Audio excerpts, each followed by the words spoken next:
పంచరత్నాలు లాంటి 5 మంచి కథలు. చందమామ కథ. ఎవరికి ప్రమాదం? అది ఒక చిట్టెలుక. అది తన కలుగులో చీకు చింత లేకుండా హాయిగా బతుకుతోంది. ఆ ఇల్లు ఒక రైతుది. ఇంట్లో ఆహారానికి కొదువ లేదు. ఆకలేసినప్పుడు కలుగు నుంచి బయటికి రావడం, వంటింట్లో దొరికినవి ఆరగించటం, ఆ తర్వాత హాయిగా ఇంటి ఆవరణలో ఆడుకోవడం, అలసిపోతే కలుగులోకి పోయి నిద్రపోవడం. ఇదే దినచర్య. ఒకనాడు చిట్టెలుకకు ఆకలేసింది. కలుగు నుంచి బయటకు తొంగి చూసింది. ఆ ఇంటి యజమాని ఒక చేతి సంచి పట్టుకొని అప్పుడే ఇంట్లోకి వచ్చాడు. తన అదృష్టం పండిపోయిందని మురిసిపోయింది చిట్టెలుక. సంచిలో తినడానికి పిండి వంటలు ఉంటాయి. ఆహా, ఈరోజు మంచి విందు భోజనం అనుకుంది. ఆ సంచిలో ఏముందో చూడ్డానికి కలుగులోంచి తొంగి చూస్తున్న చిట్టెలుక ఒక్కసారిగా ఉలిక్కి పడిగింది. ఆ సంచిలోంచి ఒక ఎలుకల బోను బయటకు తీశాడు ఇంటి యజమాని. ఇంట్లో ఎలుకలు చాలా ఇబ్బంది పెడుతున్నాయి. ఈ బోనుతో వాటిని పట్టి చంపి పారేస్తే పేడ వదిలిపోతుంది అంటున్నాడు రైతు తన భార్యతో. ఆ మాటలు విన్న చిట్టెలుక భయంతో వణికిపోయింది. ఏం చేయాలో తోచలేదు. తన తోటి జంతువులతో చెప్పుకొని ఈ ప్రమాదం నుంచి బయటపడాలని భావించింది. వెంటనే కలుగు నుంచి బయటకు వచ్చి ఇంటి ఆవరణలోకి తుర్రుమని పరిగెత్తింది. ఇంటి ఆవరణలో హుందాగా పచారులు చేస్తోంది కోడిపుంజు. చిట్టెలుక దాంతో మొరబెట్టుకుంది. ఆ కోడిపుంజు చిట్టెలుక మాటలు విని ఒకసారి నిరసనగా చూసింది. సరే, ఆ బోను వల్ల నీకే ప్రమాదం గాని నాకేం ప్రమాదం?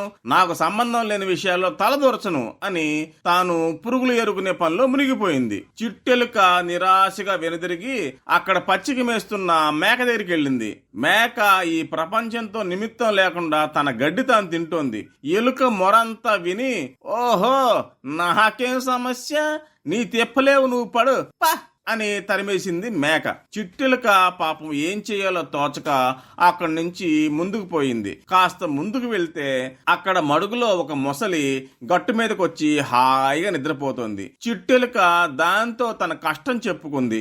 మొసలి అంతా విని, నేను ప్రస్తుతం ధ్యానంలో ఉన్నాను, నీ కష్టం తీరాలని దేవుణ్ణి ప్రార్థిస్తాను ఇకపా అంది. తనకు సహాయం చేసేవారు ఎవరూ లేరని తెలిసిన చిట్టెలుక నిరాశగా ముఖం వేలాడేసుకుని ఇంటికి వచ్చి తన కలుగులో దూరింది. ఆ రాత్రి ఎలుకల బోన్లో ఏదో పడిన శబ్దానికి రైతు భార్య నిద్రలేచింది.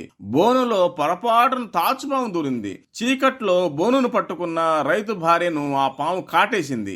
భయంతో గావు కేకలు పెడుతున్న భార్యను నాటు వైద్యుడి దగ్గర తీసుకెళ్లాడు రైతు. మొసలి రక్తంతో పాము కాటేసిన చోట కడగాలి అన్నాడు వైద్యుడు. మడుగులో ఉన్న మొసలిని ఊరు వాళ్ళందరూ కలిసి చంపి ఆ రక్తంతో ఆమెకు వైద్యం చేశారు. పాము కాటుకు గురైన కూతుర్ను చూడ్డానికి ఆమె తల్లిదండ్రులు వచ్చారు. వాళ్ళ కోసం రైతు ఇంట్లో కోడి పుంజును కోసి వండి పెట్టాడు. ఆమెను చూడ్డానికి చాలా మంది బంధువులు వచ్చారు. వాళ్ళందరి కోసం ఇంట్లో ఉన్న మేకను కోసి వండి పెట్టాడు రైతు. చివరికి దేవుడి దయ వల్ల రైతు భార్య బతికి బట్ట కట్టింది. చూశారా ఏం జరిగిందో? ప్రమాదం కేవలం ఎలుకకే అనుకున్నాయి అన్ని జంతువులు, కానీ చివరికి మిగిలింది ఎలుక మాత్రమే. అన్ని జంతువులు బలైపోయాయి. చందమామ కథ. చాణక్యుడి వడపోతలు. ఒకసారి చాణక్యుడి దగ్గరికి ఒక వ్యక్తి వచ్చాడు.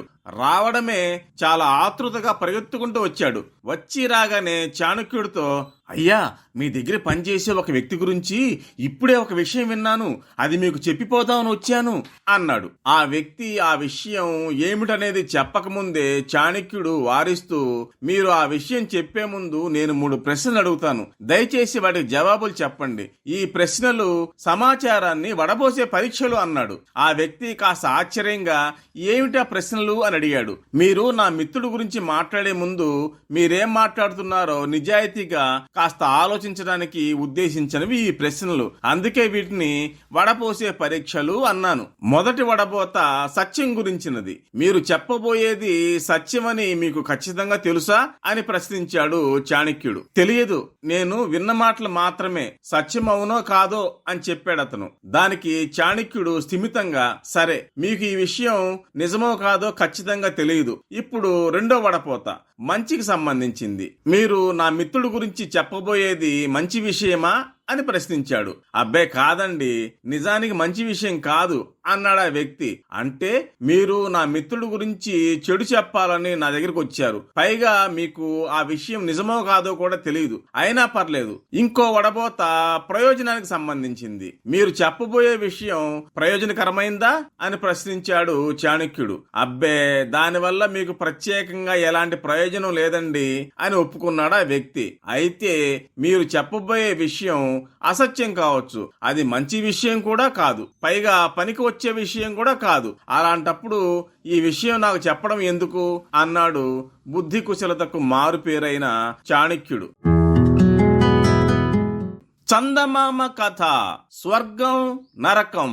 మరణించిన ఒక వ్యక్తిని భటులు యమధర్మరాజు ముందు ప్రవేశపెట్టారు. చిత్రగుప్తుడు ఆ వ్యక్తి భూమిపై చేసిన పనుల చిట్టా విప్పాడు. ఆ వ్యక్తి కొన్ని మంచి పనులు చేశాడు, కొన్ని పాపాలు కూడా చేశాడు. అందువల్ల అతడు కొంతకాలం స్వర్గంలో, కొంతకాలం నరకంలో ఉండవలసి వస్తుంది. ఆ విషయాన్ని యమధర్మరాజు ఆ వ్యక్తికి చెప్పి, మొదట ఎక్కడికి వెళ్తావయ్యా అని అడిగాడు. ఆ వ్యక్తి బదులిస్తూ తాను ఇంతవరకు స్వర్గాన్ని గాని నరకాన్ని గాని చూడలేదని, అందువల్ల మొదట ఎక్కడికి పోవాలన్నది తేల్చుకోలేకపోతున్నానని చెప్పాడు. కాబట్టి స్వర్గ నరకాలను ఒకసారి చూపిస్తే మొదట ఎక్కడికి వెళ్లేది చెప్తానన్నాడు. ఆ వ్యక్తికి మొదట నరకాన్ని చూపించండని యముడు భటులను ఆదేశించాడు. ఆ వ్యక్తి నరకంలోకి వెళ్లి చూశాడు. వెడల్పైన రోడ్లు, వీధి దీపాలు, హాయి గొలిపే సంగీతం, పరిశుభ్రమైన వాతావరణం. ఆ వ్యక్తి ఆశ్చర్యపోయి నరకం చక్కని ప్రదేశం అనుకున్నాడు. అక్కడ అతనికి సదుపాయంగా ఉండే ఒక ఫ్లాట్ చూపించారు. ఆ ఫ్లాట్ లో 4 బెడ్రూమ్లు ఉన్నాయి.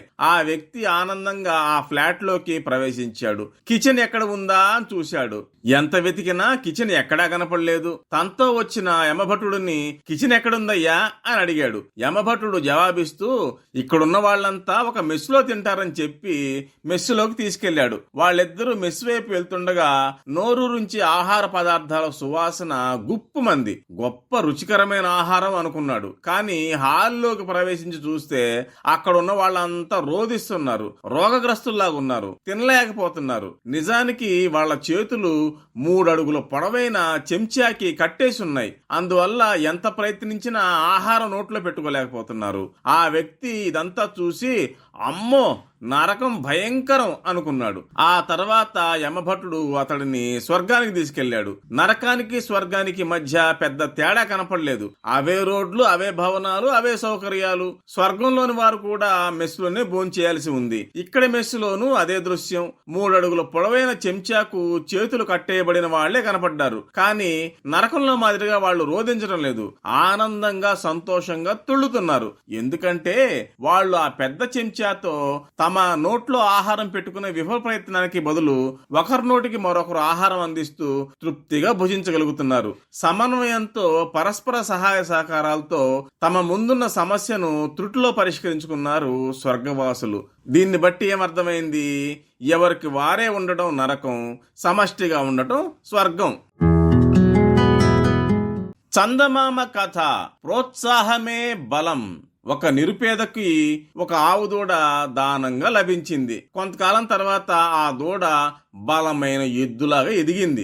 ఆ నిరుపేదకు భార్య బిడ్డలు లేరు. వయసు పైబడుతుంది. తాను నిరుపేదగా బతుకుతూ నిరుపేదగానే చనిపోవలసి వస్తుందని బాధపడేవాడు. ఒకరోజు ఆ ఎద్దు నిరుపేదతో, అయ్యా మీరు నన్ను కన్నబిడ్డలా సాకారు. నేను మీకోసం ఏది చేయలేని స్థితిలో ఉన్నాను. అయితే మీరు డబ్బు సంపాదించడానికి నేను కొంత సహాయపడగలను అంది. నిరుపేద ఆశ్చర్యంగా, ఎలా సహాయపడతావు అని అడిగాడు. ఎద్దు జవాబిస్తూ, అయ్యా మీరు గ్రామస్తులతో ఒక పందెం గాయండి. 100 బియ్యం బస్తాలున్న ఎడ్ల బండిని నేను లాగగలనని, ఓడిపోతే రూపాయికి 10 రూపాయలు ఇస్తానని పందెం గాయండి. నేను ఆ పని చేయగలనంటే ఎవరూ నమ్మరు, కానీ నేను చేయగలను. అలా మీరు డబ్బు సంపాదించవచ్చు అని సలహా ఇచ్చింది. పేదవాడు ఆ మాటలు విని సంతోషించాడు.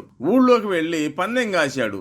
ఊరి వాళ్ళు ఈ పందెం విని పేదవాడి ఎద్దు అంత బరువు లాగడం అసాధ్యంగా భావించి పందెలు గాశారు. పోటీ రోజు వచ్చింది. 100 బియ్యం బస్తాల బండి సిద్ధమైంది. ఎద్దు తన శక్తి వంచన లేకుండా ప్రయత్నించింది, కానీ బండి అంగుళం కూడా కదలలేదు. ఎద్దు మరింత బలం కూడా తీసుకుని బండి లాగడానికి ప్రయత్నిస్తోంది. మరోవైపున ఎద్దు తనను మోసం చేసిందని భావించి తిట్టసాగాడు పేదవాడు. ఎద్దు కుంగిపోయింది, అక్కడే కూలబడింది. పేదవాడు పందెం ఓడిపోయాడు. అతని దగ్గరున్న కొద్దిపాటి సొమ్ము కూడా పోయింది. ఎద్దు తన యజమానికి వాటిల్లిన నష్టం చూసి రోధించింది. పేదవాడు దాన్ని చూసి, నువ్వెందుకు ఏడుస్తున్నావు, నేను ఏడవాలి గాని అన్నాడు. ఎద్దు జవాబిస్తూ, అయ్యా, మీరు నా పట్ల అనుచితంగా వ్యవహరించినందుకు దుఃఖిస్తున్నాను. మీరు నన్ను మీ కన్నబిడ్డలా చూస్తున్నారని భావించాను, కానీ మీరు నన్ను దూషించారు. నేను బండి లాగబోయే తరుణంలో మీరు నిందించడం ప్రారంభించారు. అందువల్ల నేను కుంగిపోయాను, నా పట్టుదల కోల్పోయాను. మీరు ఓడిపోయారు అంది. పేదవాడికి కూడా తన తప్పు తెలిసొచ్చింది. ఎద్దు పేదవాడితో, మీకు నా మీద నమ్మకం ఉంటే మళ్లీ ఊరి వాళ్లతో పందెం కాయండి. 200 బియ్యం బస్తాలు లాగుతానని, రూపాయికి 20 రూపాయల లెక్కన పందెం కాయండి అని సలహా ఇచ్చింది. పేదవాడు కాసేపు ఆలోచించాడు. చివరకు పందెం కాయాలని నిర్ణయించుకున్నాడు. గ్రామస్తులు పేదవాడికి పిచ్చి పట్టిందనుకున్నారు. పోటీ రోజు వచ్చింది. ఎద్దు 200 బియ్యం బస్తాల బండిని లాగడానికి పళ్ల బిగువున ప్రయత్నిస్తోంది, కానీ ఫలితం దక్కడం లేదు. పేదవాడు మళ్లీ ఓడిపోతాడని అందరూ నవ్వుకుంటున్నారు. అప్పుడు పేదవాడు ఎద్దును ప్రోత్సహిస్తూ, లాగు, నువ్వు లాగుతావు, నీకా బలం ఉంది, లాగు అని ప్రేరేపించాడు. యజమాని ప్రోత్సాహం వినగానే ఎద్దుకు కొండంత బలం వచ్చింది. ఒక్క ఉదుడున బండిని లాగింది. పేదవాడు గెలిచాడు, సంపన్నుడయ్యాడు. చందమామ కథ. కోపం, మేకులు. ఒక కుర్రాడికి కోపం ఎక్కువ. ఎప్పుడు చిటపట్లాడుతూ ఉండేవాడు. ఒకరోజు ఆ బాలుడి తండ్రి ఒక సంచి నిండా మేకులు పోసి ఆ కుర్రాడికి ఇచ్చాడు. కోపం వచ్చినప్పుడల్లా ఒక్కొక్క మేకు తీసి ఇంటి వెనుక గోడకు దిగ్గొట్టమని చెప్పాడు. మొదటి రోజు ఆ కుర్రాడు 37 మేకులు దిగ్గొట్టాడు. కొద్ది రోజులు గడిచాయి. ఆ కుర్రాడు కోపాన్ని అదుపులో పెట్టుకోవడం నెమ్మదిగా నేర్చుకున్నాడు. ఆ విధంగా గోడకు దిగ్గొడుతున్న మేకుల సంఖ్య రోజు రోజుకి తగ్గింది. మేకును గోడకు దిగ్గొట్టడం కన్నా కోపాన్ని అదుపు చేసుకోవడం తేలికనిపించింది. చివరికి కోపాన్ని పూర్తిగా అదుపు చేయగల స్థాయికి చేరుకున్నాడు. తండ్రికి ఆ విషయాన్ని చెప్పాడు. అయితే నువ్వు గోడకు దిగ్గొట్టిన మేకుల్ని రోజుకు ఒకటి చొప్పున ఊడబెరుకు అన్నాడు తండ్రి. ఆ కుర్రాడు తండ్రి చెప్పినట్టే చేశాడు. చివరికి గోడకు దిగ్గొట్టిన మేకులన్నిటినీ ఊడబెరికి ఆ విషయాన్ని తండ్రికి చెప్పాడు. తండ్రి ఆ కుర్రాన్ని గోడ దగ్గరకు తీసుకెళ్లి, అంతా చెప్పినట్టే చేశావు, కానీ గోడను చూడు, గోడ మొత్తం కంతలే ఉన్నాయి. ఈ గోడ అంతకు ముందు గోడలాగా లేదు కదా. అలాగే నువ్వు కోపంతో చెప్పే ప్రతి మాట ఇలాంటి మచ్చగానే మిగిలిపోతుంది. మనిషిని కత్తితో పొడిచిన గాయం తొందరలోనే మానిపోవచ్చు, కానీ అదే వ్యక్తిని నువ్వు పలు నిందలతో గాయపరిస్తే ఆ తొందరతనానికి నువ్వు ఎన్ని మార్లు పశ్చాత్తాపపడినా అతను క్షమించలేడు. ఎందుకంటే శారీరకంగా తగిలే గాయం కన్నా మాటలతో చేసే గాయం చాలా తీవ్రమైనది అన్నాడు. అందువల్ల పరుష పదాలు చేసే గాయాలు ఎన్నటికీ మానవు. వాటి మచ్చలు చిరకాలం ఉంటాయి.